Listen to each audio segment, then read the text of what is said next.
Thank you all so much for coming today to the International Day of Peace celebration here. It's the 20th anniversary of the founding of the Whatcom Peace Justice Center. It's also been 20 years since 9/11, and I am Su-Ling Zhao, and I get to be your host and hold space with you today. And I also have the honor of giving a land acknowledgement here in this space. So we are gathered here today on the Coast Salish territory, specifically the ancestral home of today's Lummi and Nooksack tribes. Their territory has been under military occupation since the 1850s. But despite this violence at the foundation of Bellingham and Whatcom County, they continue to both resist colonization and provide important leadership as we move towards peace and justice. And I'll just add that as people who are here benefiting both directly and indirectly from residing on colonized lands, that my hope is that we all take the opportunity to learn from our Indigenous neighbors and champion causes from our Indigenous neighbors, and to learn to lead from behind, supporting them on their journeys.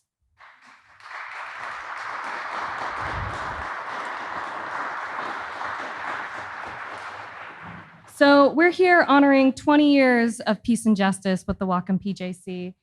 And I had a really amazing conversation with Alini Prata when she asked me to MC today. And I said, well, we're going to talk about peace. And she's like, no, we're not just going to talk about peace. We're going to talk about justice, because justice is an essential part of peace, because justice is active. You cannot have peace without fighting, manifesting justice. We need to be in a shared liberatory struggle in order to achieve peace. Peace is peace requires the active manifestation of justice. And I love the idea of being an active catalyst for peace. And I hope you all do too. So justice acknowledges the struggle and the work of resistance in order to manifest peace. And so that is what we're here talking about today. And we wouldn't be here if it wasn't for the support of a myriad of volunteers who I'll get to share about later this afternoon. And then also, thanks to some sponsors. This event was sponsored by the Group Health Foundation, Chuckanut Health Foundation, the Pickford Film Center, City of Bellingham, the Jazz Center of Bellingham, Veterans for Peace, Chapter 111, the Bellingham Whatcom Peace Vigil, the Whatcom Human Rights Task Force, Bellingham Unity Committee, Bellingham Unitarian Fellowship, Bellingham Friends Meeting, Village Books, the Community Food Co-op, Amnesty International Group 270, Amnesty International Puget Sound, Baby Greens, Banter, Flying Bird Botanicals, Steel Financial Services, A1 Builders, Phoebe Wall, LLC, and I almost said City of Bellingham twice. But here we are, friends. If you'd join me in giving those folks a round of applause, I would appreciate it greatly.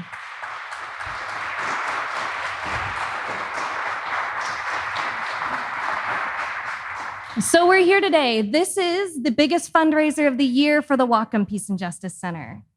And when I think about that, I think about, oh my gosh, what does it actually cost to manifest peace? And I asked Alini, I was like, what's your daily operations actually cost? And she's like, about $300 a day. And I was like, okay, cool, $300 a day. I was like, how much does it cost to actually have our alternatives to military service volunteers go into our schools? And she's like, $25 to $75 a day, just like with transportation, with getting all the resources there, with managing the program, with making sure that people have transportation and are taken care of. And I'm like, okay.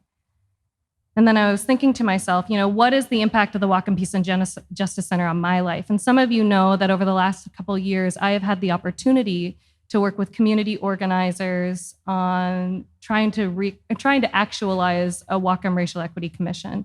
And that came at the tail end of so much protest and social justice movement and community members coming together.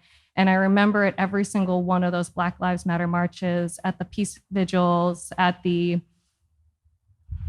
vigil honoring the lives lost in Atlanta, in the Asian community, which is something that's very dear to my heart. But every time when we were organizing, we looked out in the crowd. Alini Prata was there. The people from the Whatcom Peace and Justice Center were there. They were peacekeepers. They provided de-escalation. They made sure that when we marched, we weren't getting hit by cars, that if there was conflict, that we didn't have to bring in police to manage that conflict, that we could do it peacefully, that we could do it without escalating or engaging in a more oppressive system in our journey to manifest peace. And so when I think about the Peace and Justice Center as a movement incubator, as an essential support for movement organizing here in Whatcom County,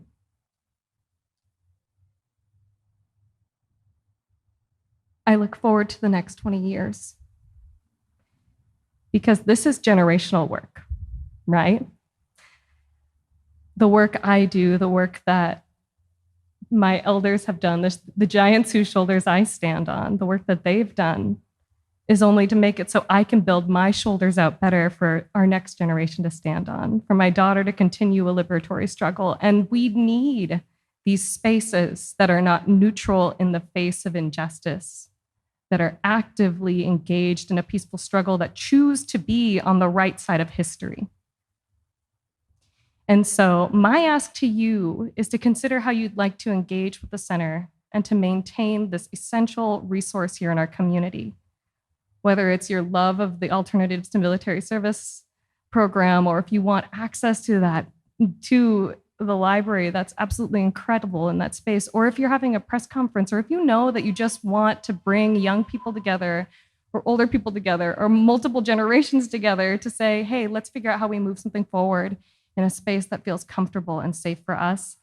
Consider how you can give to the organization and engage over the course of this fundraiser, right? If you are moved to give a gift, please do. And now, which is the thing that I am particularly excited for, we get to celebrate people who are those active manifestors of peace, those BA manifestors. And today, we have the honor of presenting a Harris Lifetime Peacemaker Award to Tina McKim. And Tina McKim, my friends, is one of the founders of the Birchwood Food Desert Fighters, and as well as being part of the Deaf and Disability Justice Coalition, and her work centers those who are most impacted in our community. I feel like all of us know that food equity is a huge issue. Access to food is a huge issue. We know about the food desert in the Birchwood neighborhood. There are several food deserts throughout Whatcom County, and when we talk about equity, these are also in our neighborhoods that have the highest poverty rates, that have the greatest concentration of people of color. When we talk about food, it is a justice issue. And Tina's out there on the front lines. And so it is with a great deal of love and appreciation, I'd love to invite Tina McKim up here.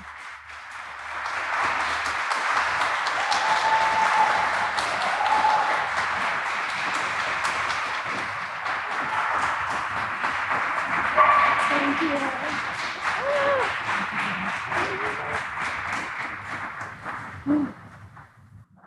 Hi, I wrote my speech.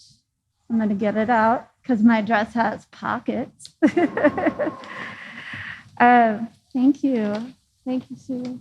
And thank you, everybody. I'm just shocked and happy and so very grateful. Oh, okay. I'm getting used to the mics, I promise.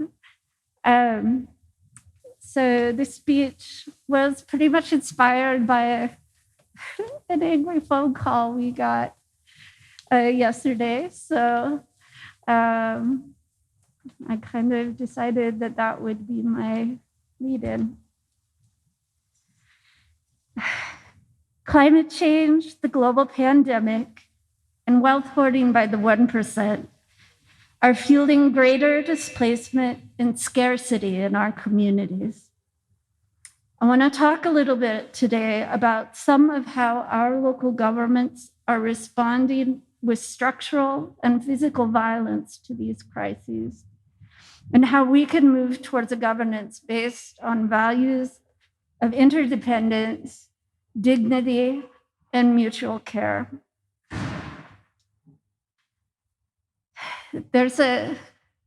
Especially with the Queen dying, and watching the revisionist history that's happening in real time. I wanted to make sure that we didn't forget another incident of violence in our community. Last year, SWAT vehicles, cops in riot gear, and armed ICE agents surrounded City Hall and forcibly evicted roughly 100 of our neighbors who were trying to survive the winter. Instead of shelter and healthcare services, our local government chose to threaten people, destroy their belongings, and to malign and disrupt the networks of care that the community built together to keep people safe and alive. Armed snipers had guns trained on our neighbors, and not a single person responsible for this outrageous act of violence lost their job. And that's on us. We have work to do. The city continues to actively and deliberately choose to use state violence against our unhoused neighbors.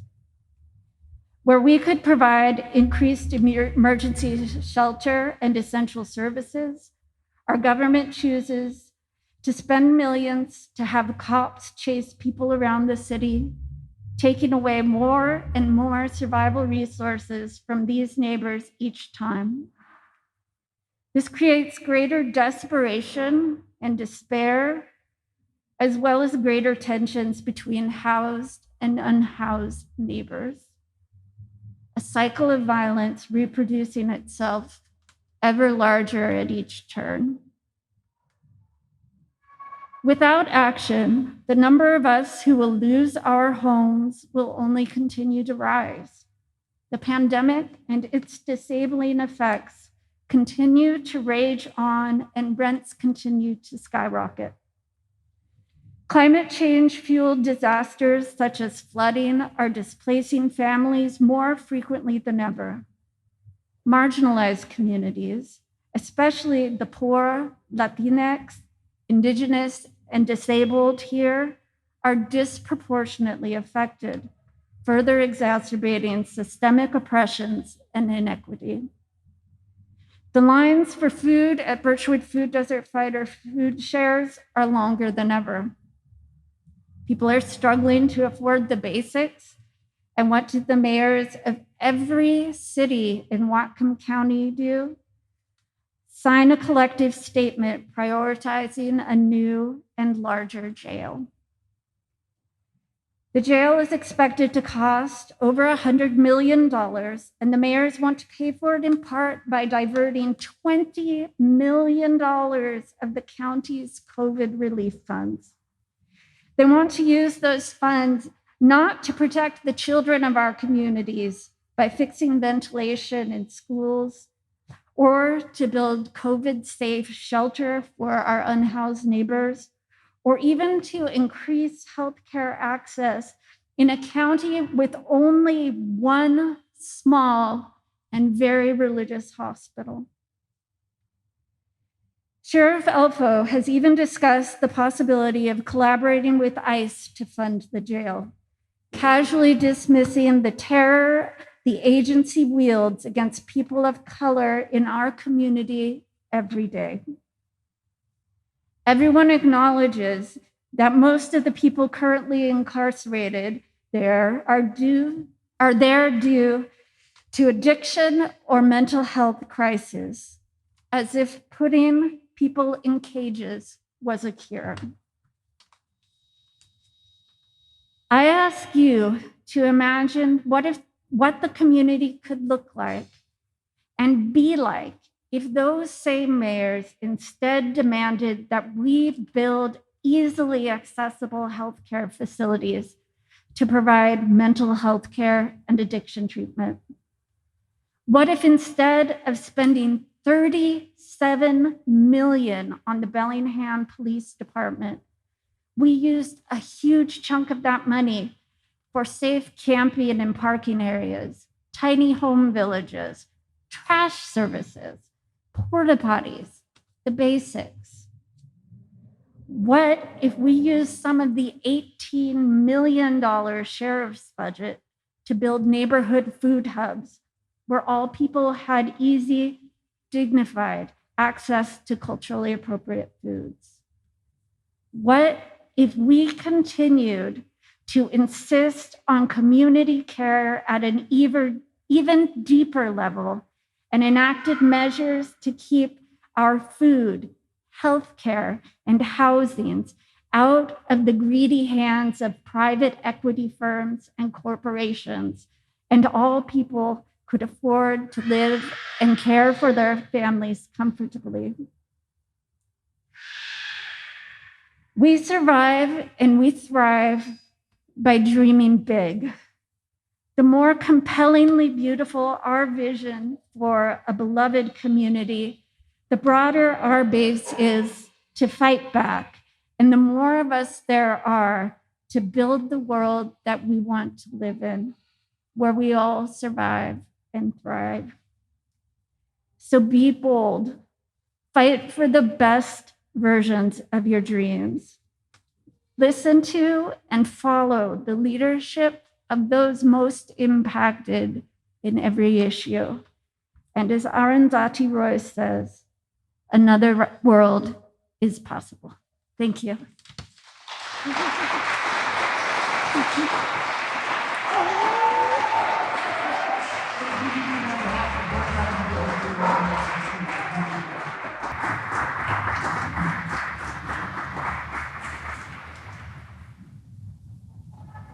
Thank you so much, Tina.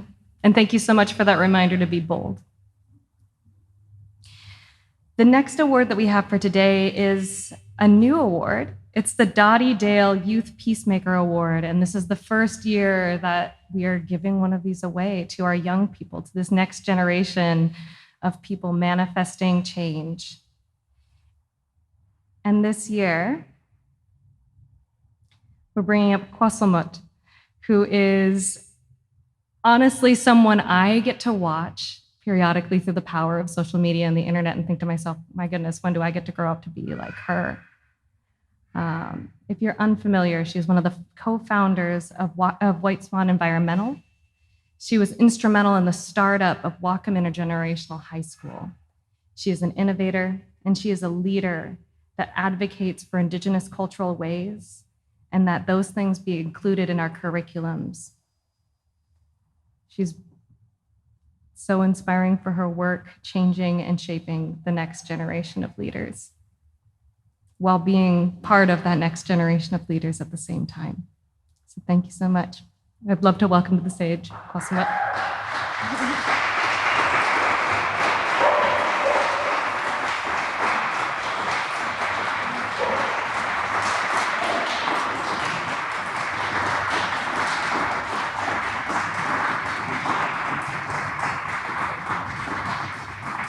Ait sgwael Kwastlmut Sinasnat Cha Chlemisin Sahana Hasmin Anapman I Kusamat Sanatan Suitin Ohilok Quenis Asla Atiak Ayas Nuchchisin Maqualia Quenis Enatachel Nistli Quenis Qual Aquaquino Squal Outsin Kachit sa Chlemichasin I Utatasin Quenis Tunaups Haishqa Atias Cheno Ait Straight. Good day, my friends and relatives. My traditional name is Kwastlmut. My English name is Sadie Olsen. My father is Sahanat Hasmin. His English name is Troy Olsen. And my mother is Kusamat. Her English name is Shirley Williams. We are from Lummi. I'm happy to see all of you here today. Thank you for coming. I just wanted to say a few words in Chlemichasin, the Lummi language. I do not know the Lummi language, and I am still learning how to speak it. Haishqa for your good work. Haishqa Dottie Dale for your tireless work for peace and justice, and to the Peace and Justice Center for honoring me with this award. Today, as I reflect on the topic of peace and justice here in Whatcom County, I think about my ancestors and the work I do through our Native-led nonprofit, White Swan Environmental. I am 8th generation of my chief, T'alik, Quina family. T'alik's younger brother, Kwastlmut, brought the first settlers, Roeder and Peabody, to his village site at Whatcom Creek to share the wealth of our salmon and the pure water from Whatcom Creek to drink. I am also the 9th generation of Chief Seaholm. My grandmother was Mary Quillis Seaholm, and her settler husband, Edmund Fitzhugh, named the town of Seaholm after my family lineage. My ancestors have a deep relationship with Whatcom, the noisy waters of Whatcom Creek, since time immemorial. Yet, 1 year after the ratification of the Point Elliott Treaty of 1855, my ancestors throughout the archipelago of what is now known as the Salish Sea were required to relocate to federally reserved lands. 157 years after the signing of the treaty, we are all impacted by the environmental catastrophe left by the incorporation of the initial sawmill and mercury-laden land and water left by the Georgia Pacific industry. This county is based in our Kwastlmut language. Our language holds the sacred sounds of the Creator, such as Whatcom, Quilshan, Kwastlmut Island, and Squallaquam. 157 years later, we are starting to see beautiful Coast Salish art, but we need more than that for true peace and justice. Someday there will be a longhouse at Western Washington University. White Swan Environmental, at Western Washington University and Whatcom Creek. White Swan Environmental aims to support thriving cultures and environment for all in the Salish Sea. Our mission is to support the natural, cultural, and historical restoration to the Salish Sea for 7th generation sustainability as a measure of ecological health protection for all. Our mission is to support the natural, cultural, and historical restoration of the Salish Sea for 7th generation sustainability. I just said that.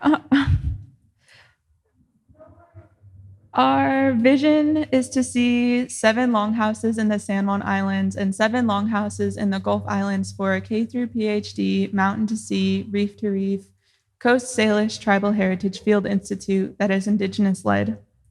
It is important for our future generations to be present and practice in our ancestral homelands. My relative Kwastlmut was the signatory number 24 for the North Saanich-Douglas Treaty to fish as formerly. Kwastlmut was also the signatory for the Lummi Nation 1855 Point Elliott Treaty to fish in our usual and accustomed fishing grounds. I descend from reef net fishermen. White Swan Environmental, we ask you all to join us as vision keepers for Coast Salish Tribal Heritage Field Institute, an Indigenous-led 13-moon, mountain to sea, reef to reef, K through PhD program with 7 longhouses in the San Juan Islands and 7 longhouses in the Gulf Islands. Right now, you have a window of time to send a letter to our first Native American Department of Interior Secretary, Deborah Holland, and first Native American National Park Service Director, Charles Sam, as well as other political representatives to let them know you support our vision and mission as an act of truth and reconciliation. Please visit our website, whiteswanenvironmental.org, to join our mailing list for upcoming events that we are co-hosting with Western Washington University's Community Engagement Fellows. You will hear about our events of interest that relate to our advocacy for cultural and ecological restoration. As a 2021 30 Under 30 Changemakers Award recipient, I want to give a shout out to Whatcom Intergenerational High School. White Swan Environmental was instrumental in the authorization of the school. We advocated for knowledge democracy and a balance between Indigenous and Western ways of knowing. Our goal as partners was to advocate for a longhouse at Whatcom Creek, hiring Indigenous principals and teachers, and having a place to heal. Please write to your tribal, city, and state officials and support that vision however you can. Heal the people, heal the land. Social justice and environmental justice go hand in hand. That would be peace and justice. Haishka. I would like to share a few verses of our family's swan song. It is passed down within our family, and the story behind it is that there were two swans, and they meet every single year on the top of the hill. And then they leave, and when they come back, it's kind of a sign that we'll see each other again. Oh, yeah, Kwastlmut, Sulalitsa, ahey, ahey, Kwastlmut, Sulalitsa, ahey, ahey, ahey, oh, hey, yeah. Oh,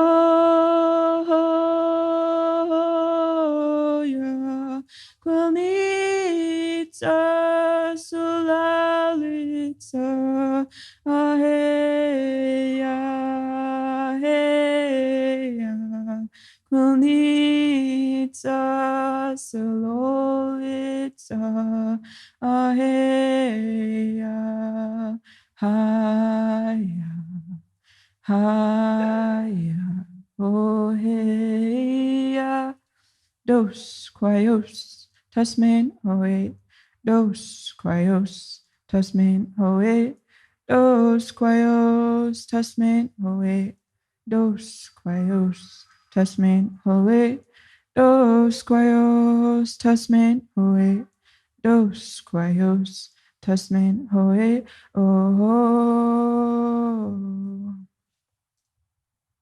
Aishko, thank you for this award.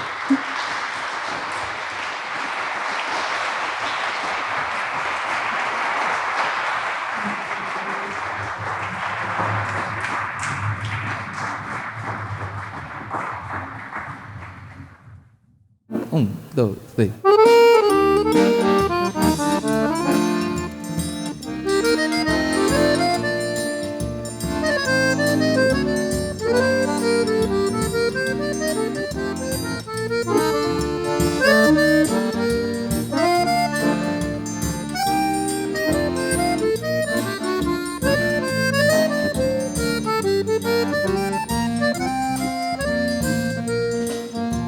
Soubesse que tu me queria, tudo faria para te amar. Amor, eu tenho para te dar. Quando eu passo e vejo ela debruçada na janela, dá vontade de passar a mão. Friends, thank you all so much for being here. I have the pleasure of getting to say some really important thank yous. So the Whatcom Peace and Justice Center is supported by a board of directors that includes Matteo Tamburini, Yoav Litvin, Kat David, Josh Soretti, Destiny Dunbar, and Eve Mason. If y'all could raise your hands, I would appreciate that greatly. Let's give these folks a round of applause. I would love to also say a thank you to the planning committee members. That's Alini Prata, that's Destiny Dunbar, that's Ed Waite, that's Eve Mason, Josh Soretti, Kat David, Lauren Adams, Mackenzie Graham, Natalie Beloy, Yoad Litvin, myself, Martina Boyd, Kamea Black, Misha Blackthorn, who was actually made our timeline. I'd love to send some thank you and some love to our interpreters. And finally, I would love to invite you all to continue to support the center, right? Like, that's why we're here. That's why we are doing this work. That is why we're gathered. That is why we are partying and celebrating. It is to support the Whatcom Peace and Justice Center. And you can do that by giving a gift. And then finally, I'd love to just plug a couple really amazing businesses. That's Good Bowls and Ambo Ethiopian Cuisine. And then I think that is it, Amini. So this is when I take a deep breath. And I invite you all to take a deep breath with me, because this is the last time that we're going to breathe in this moment in this space with these people around us. And I hope you all have a wonderful rest of your day, and we'll see you next year.